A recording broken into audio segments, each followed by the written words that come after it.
How about you, Brock? What do you think? Um, you know, I believe that where I went to college and the Division I title that I have, I believe I've got a lot of confidence in my wrestling. I got a lot of confidence in my coaching staff and my training partners. Like I said, I've surrounded myself in this camp with former Division II and Division I national champions, and so I'm coming in this fight well prepared for my opponent. That's for sure. All right, thanks, guys. We'll go next to Sam Parker with Zoo Magazine. Hi guys, and greetings from London. I just wanted to ask Brock something first of all. Given Shane's record and given the fact that you're making your comeback, are you expecting this to be the toughest fight of your career? Well, I think every fight is a tough fight. There's been no easy fights for me since I stepped foot in the octagon. Shane, poses some different threats that I haven't had. One being the size and strength, and the wrestling. I faced Randy Couture, who has more wrestling credentials than both Shane and I put together. So, there's that's about it. Shane's heavy-handed, and he's a Division II national champion wrestler, and he's got 12 fights.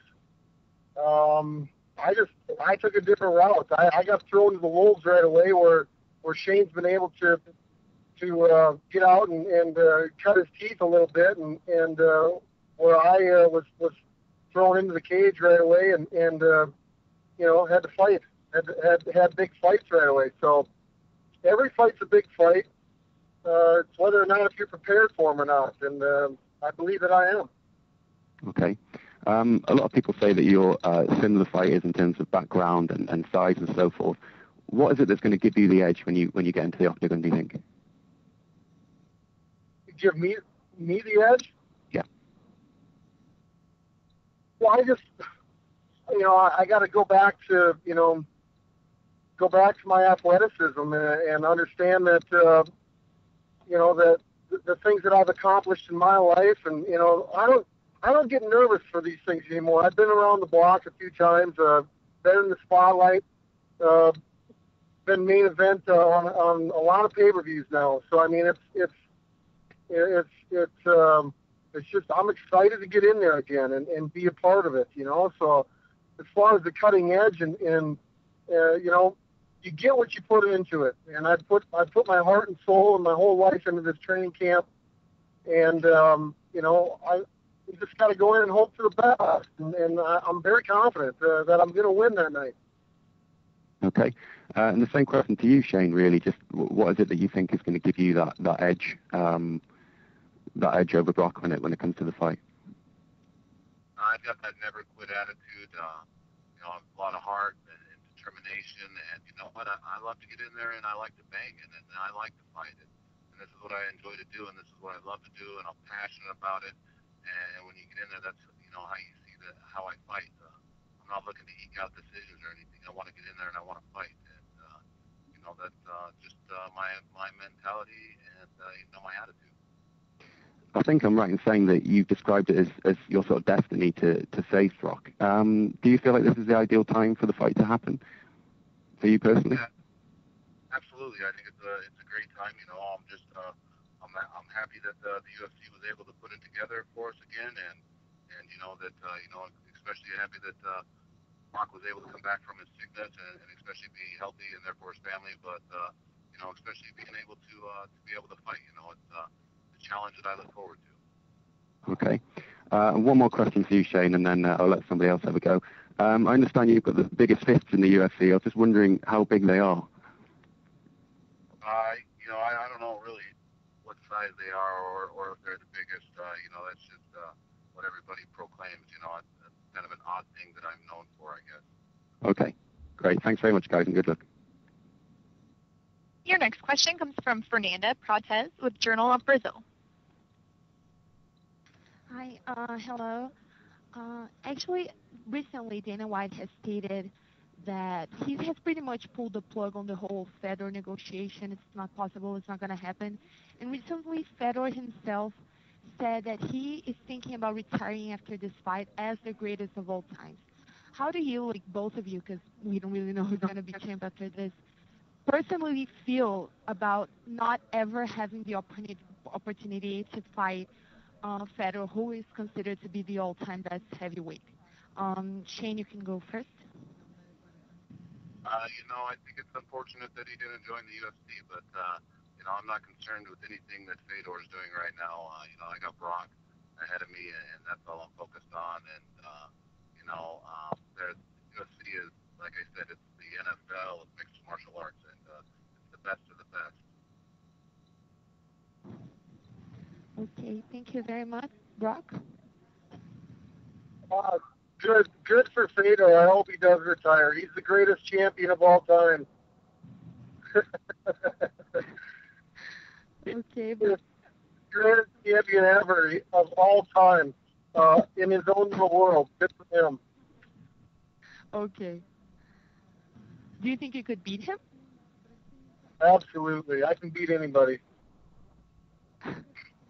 Okay, that's about it. Thank you very much, guys. We'll go next to Bo Dorr with USA Today. Thanks. And since we've already been in, just a quick follow-up for Brock on your diet. I know that you've talked about before how you've had to vary your diet, taking in more vegetables than you have. Was there any one food that someone tried to get you to eat and you just said, no way, I don't like this at all? Actually, the hardest thing is I've had to actually torture myself a little bit.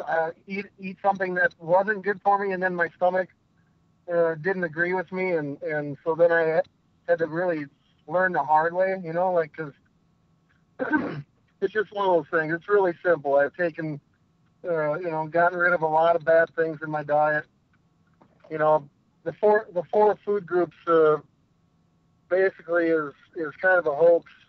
There's good things to eat, and the only thing good that you can really put in your mouth is you go out to eat. I've had to control myself.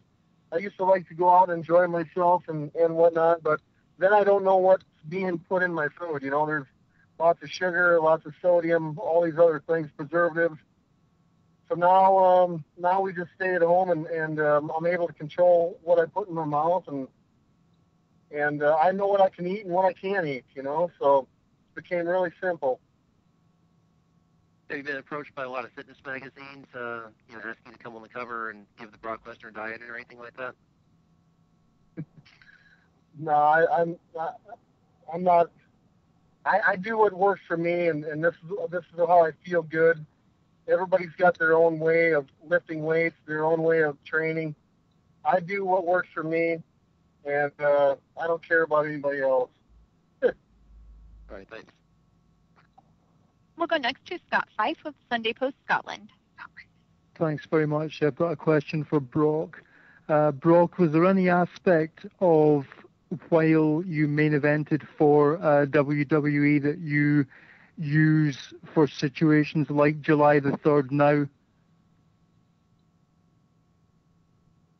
Well, I think the main thing that I can bring from WWE is just it's basically the same thing. Here we're promoting a big fight.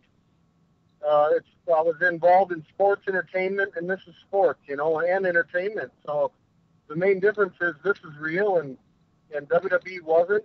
We're always pushing big fights in the WWE, and always pushing big pay-per-views. So it's the same thing. I just got to get out and actually execute and fight for real. So I mean that's the biggest difference. But if it wasn't for the WWE and the visibility that I got from them worldwide, I traveled the whole world. Was at the top of the game, and it gave me a lot of visibility, and that's what I bring to the table for the UFC.